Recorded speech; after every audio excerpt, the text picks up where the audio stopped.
আন্দোলনটা হচ্ছে যে সার্জেন্ট সাহেব আগে ভরা গাড়ি থেকে ট্রাক থেকে টাকা নিতেন, এখন খালি গাড়ি থেকেও টাকা নেন। এটা 2004 সালের শেষ দিকে লেখা। তো সেই লেখাটাতে শুরুতে বললেন যে আমি দুর্নীতি দমন কমিশনের চেয়ারম্যান বিচারপতি সুলতান হোসেন খান সাহেবের ভাগ্যের ঈর্ষা করি, কারণ বাংলাদেশের সবচেয়ে সহজ কাজটা তিনি পেয়েছেন।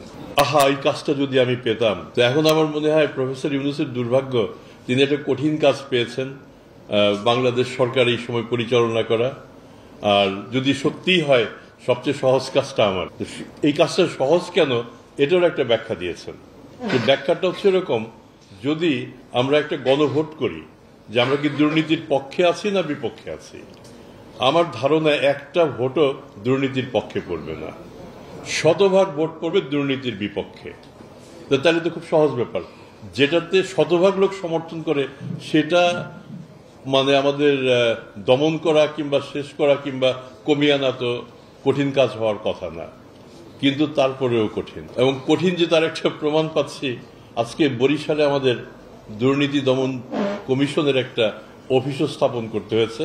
আমরা একটু আগেই কাজটা শুরু করে আসছি, এখানে একটা ভালো অফিস হবে, ভালো অফিস হোক, অসুবিধা নাই। কিন্তু আমার মনে হয় আমরা খুব গর্বের সাথে বলতে পারতাম যে বরিশালের দুর্নীতি দমন কমিশনের কোনো অফিসের প্রয়োজন নাই। এটা যদি বলতে পারতাম তাইলে হতো যে না, আসলে আমরা কাজ করছি।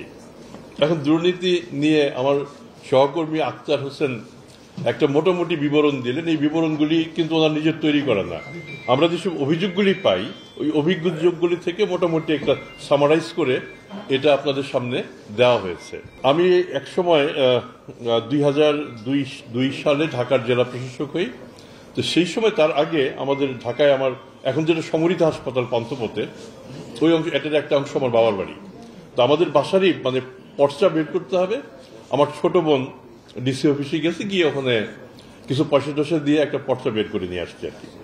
তো নিয়ে আসার পরে ঘটনাচক্রে আমি ঢাকার ডিসি, আমার বোনই আমাকে দিল যে ভাই দেখো তো দেখি তোমার অফিসে সেই সময় 300 টাকা ঘুষ দিয়ে এটা করে নিয়ে আসছি, এটা ঠিক কিনা, কাগজটা ঠিক কিনা। তো আমি দেখলাম যে না, এটা তো আমার বোন ঘুষ দিয়ে কাজটা করছে, আমার তো একটু দেখা দরকার। তো আমি এই কাগজটা নিয়ে আমার কলিগদের বললাম যে ভাই দেখো তো, এটা আমার বাপের জায়গা, আমার বোন এই কাগজটা তোমাদের অফিস থেকে নিয়ে গেছে এবং সে 300 টাকা ঘুষও দিছে, জিনিসটা ঠিক কিনা একটু দেখো আর কি।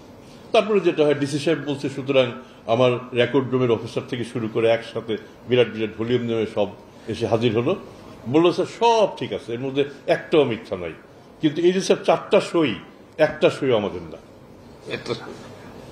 একটা সই আমাদের না।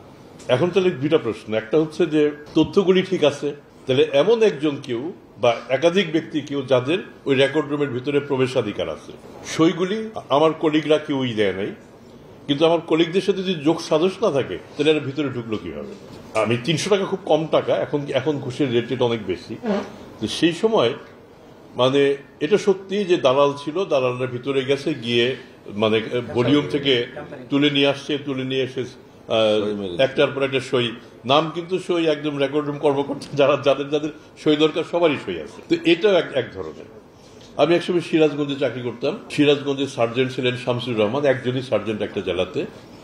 তো একবার একটা আন্দোলন হয়ে গেল সার্জেন্টের বিরুদ্ধে। আন্দোলনটা হচ্ছে যে সার্জেন্ট সাহেব আগে ভরা গাড়ি থেকে ট্রাক থেকে টাকা নিতেন, এখন খালি গাড়ি থেকেও টাকা নেন। তো এখন আমার উপর দায়িত্ব পড়লো ব্যাপারটা দেখার, যারা ট্রাকের মালিক তাদের বলে ঠিক আছে ভরা গাড়ি থেকে নেয়, অসুবিধা নেই, খালি গাড়িতে তো কোনো ইনকাম নেই, এটা থেকে টাকা দিব কি জন্য? তো আমি তখন শামসুর রহমানকে ডাকলাম। আমি শামসুর রহমানকে বললাম, শামসুর রহমান এতদিন তো প্রথমত অভিযোগ আসেও নাই, এখন যখন আসছে আমার কাছে তো অবাক লাগছে, আপনি খালি গাড়ি থেকে টাকা নেবেন কি জন্য? শামসুর রহমান যে উত্তরটা দিল এটা আমাদের সবার জন্য বিব্রতকর। মানে আমরা যারা মানে একটু উপরের দিকে কাজ করি, খুব খোলামেলা ভাবে বললো, স্যার আপনার কাছে তো লুকায় কোনো লাভ নাই, আগের এসপি সাহেবরে দিতাম 25,000 টাকা, এখন দিতে 50,000 টাকা। আমি স্যার টাকা কোত্থেকে পাবো? এটা হচ্ছে শুধু এসপি না, এসপি মানে ডিসি, এসপি মানে আমাদের executive engineer, superintendent engineer, SP মানে বিভাগীয় প্রধান, সবাই। তার মানে হচ্ছে এটা একটা চেইন, যদি আমি বেশি টাকা কামাই না করি তাহলে আমি স্যারকে টাকা কিভাবে দেবো? এটা কিন্তু একটা বাস্তবতা।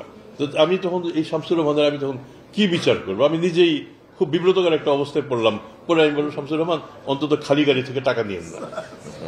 তো তারপরে যাই হোক, শামসুর রহমান বললো যে স্যার একটু আপনাদের আরো উপরের দিকে একটু দেখতে হবে। তো শেষ পর্যন্ত সামহাও আমি একটা নেগোসিয়েট করে ওখান থেকে বের করলাম। এখানে কিন্তু দুর্নীতি রোধ করতে পারি নাই, খানিকটা হয়তো রিডাকশন করতে পেরেছি। আমাদের এখন আমরা যে কার্যক্রম, আমি যখন দুদকে যোগদান করি যেদিন, সেদিন আমার প্রথম দিনের প্রশ্ন ছিল, দুদক কি মানুষকে হয়রানি করে? তা আমার একটু খুব সহজ উত্তর ছিল, হ্যাঁ হয়রানি করে। কাজে এই হয়রানিটা যদি দুদক না করে, শুধু দুদক না, দুদকের মতো অন্যান্য প্রতিষ্ঠান, সমস্ত সেবা প্রদানকারী যত প্রতিষ্ঠান আছে, মানে আমরা যদি হাসি মুখে কাজটা না করতে পারি, তো সেই লোকটার মধ্যে একটা ইমপ্রেশন এসে যায় হয়রানি করে। আপনারা যারা বিভাগীয় পর্যায়ের কর্মকর্তা, মানে প্রমোশন পেয়ে আপনারা এই পর্যায়ে আসছেন, সামনে আরো প্রমোশন আছে। একটা বড় প্রবণতা হচ্ছে, যখনই আপনার প্রমোশন এগিয়ে আসবে, তখন দেখবেন আপনার একজন সহকর্মী কিংবা অন্য কেউ আপনার বিরুদ্ধে দুদকে একটা অভিযোগ দিয়ে দেবে যে তিনি এই দুর্নীতি করেছেন, লক্ষ লক্ষ টাকা, কোটি কোটি টাকা, ইত্যাদি ইত্যাদি ইত্যাদি। আমি এখানে দুদকে আসার পর আমি যে কাজটা করেছি, যে আপনার যখন পদোন্নতির সময় হবে, সেই সময় তো এসএসবি হয়, পদোন্নতি বোর্ড হয়, সেই সময় তারা দুদকে জানতে চায় যে আমাদের এই কর্মকর্তার বিরুদ্ধে কোনো কিছু আছে কিনা। আমি একটা সিদ্ধান্ত নিয়েছি এবং এটা আমি আর করতে দিচ্ছি না। অভিযোগ আসলে আমি অভিযোগটাকে আমলে নেই না। আমি আমলে নেব তখনই যখন অভিযোগটা প্রাথমিকভাবে প্রমাণিত হবে।